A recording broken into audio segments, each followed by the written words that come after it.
In the heart of Sukhumi, where the sea breeze meets the mountain air, lies the Sukhumi Botanical Garden, one of the oldest living landmarks of Abkhazia. Established in 1840 by a group of Russian botanists and naturalists, the garden was originally intended as a scientific station, a place where rare plants could be studied and cultivated in the unique subtropical climate of the Black Sea coast. But over the course of nearly 2 centuries, it has become far more than that. It has grown into a symbol of survival, a silent witness to the turbulent history of this land. Imagine strolling through its avenues. Towering eucalyptus trees from Australia sway gently in the wind, their scent mixing with the sweet fragrance of blooming magnolias from Asia. Ancient oaks stand side by side with exotic palms, while camellias, rhododendrons, and citrus trees add splashes of color throughout the seasons. Today, the garden hosts more than 5,000 plant species, gathered from nearly every corner of the world, a miniature Earth, cultivated within the borders of Abkhazia. But what makes this place truly extraordinary is not just its biodiversity, it is the way it has endured against the odds.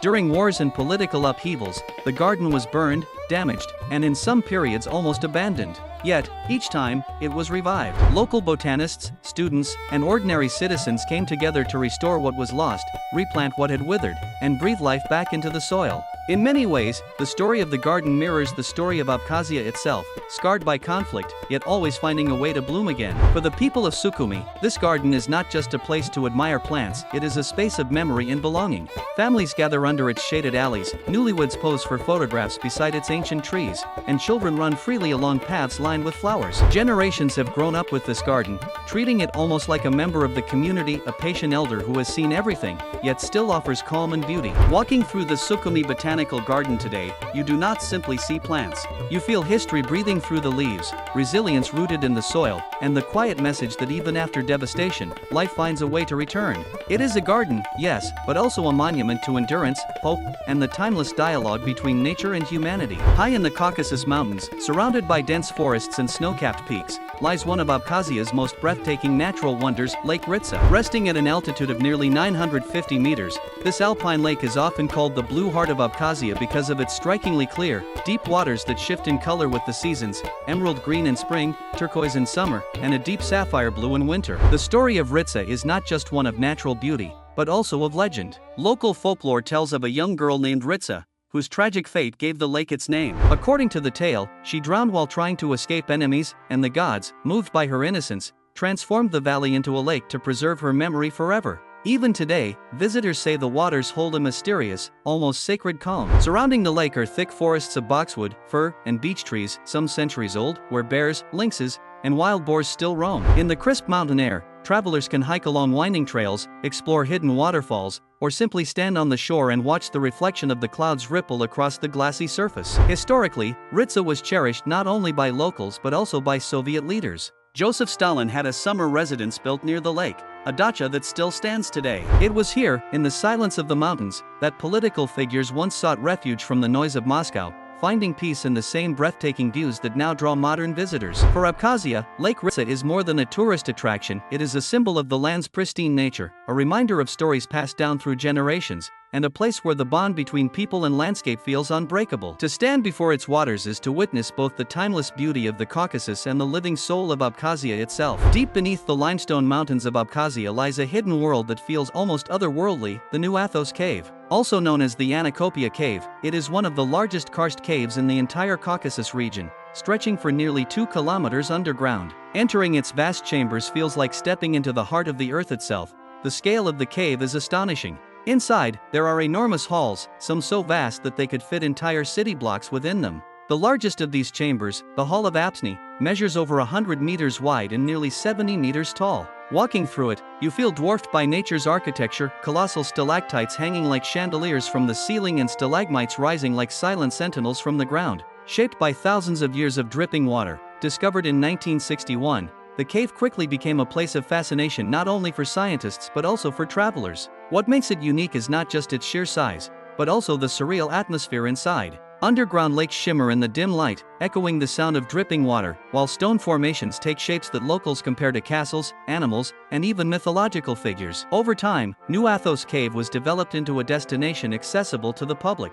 In 1975, a small underground railway was installed, carrying visitors deep into its core, a rare feature among caves worldwide. Even today, riding the electric train into the dark, echoing tunnels feels like a journey into an uncharted realm. For Abkhazia, the cave is not just a geological wonder, it is also tied to cultural identity. Nearby stands the new Athos Monastery, a sacred site of the Orthodox faith, and together, the cave and the monastery form a unique contrast, one representing the hidden power of nature, the other symbolizing the spiritual search for light. To explore New Athos Cave is to experience Abkhazia's dual spirit, the mystery of its untouched landscapes and the depth of its human history.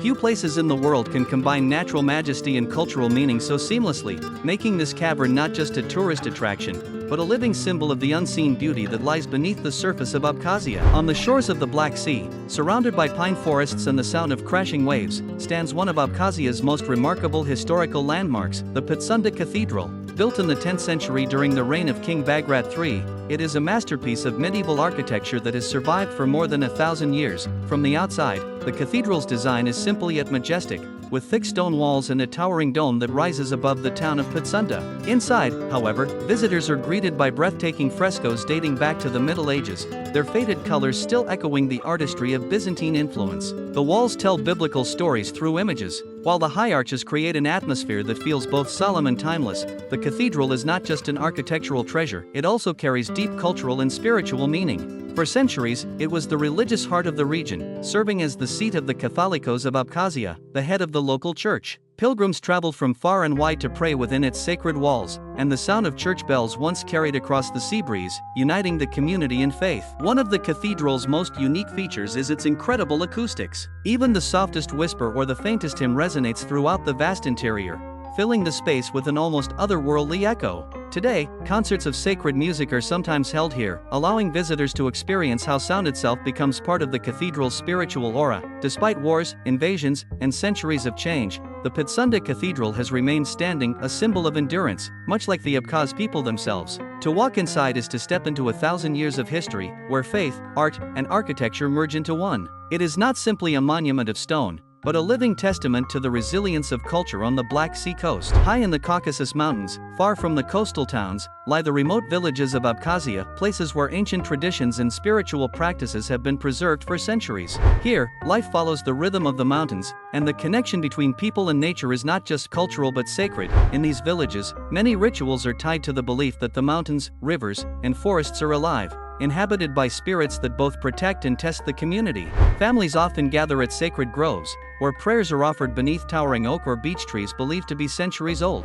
These sites are considered so holy that no axe or plow is ever allowed to touch them, and people approach them with quiet reverence. One of the most important traditions is the celebration of seasonal festivals, where villagers give thanks for harvests, livestock, and protection from misfortune. During these ceremonies, offerings of bread, cheese, honey, and sometimes wine are placed on stone altars, and elders lead prayers asking for health, prosperity, and peace. What makes these rituals unique is their blend of ancient pagan roots and later Christian influences, creating a spiritual culture unlike anywhere else in the Caucasus. Music and dance are also central to these gatherings. The sound of the ayuma, a traditional Abkhaz string instrument, echoes through the valleys, while groups perform circular dances that symbolize unity and harmony with nature.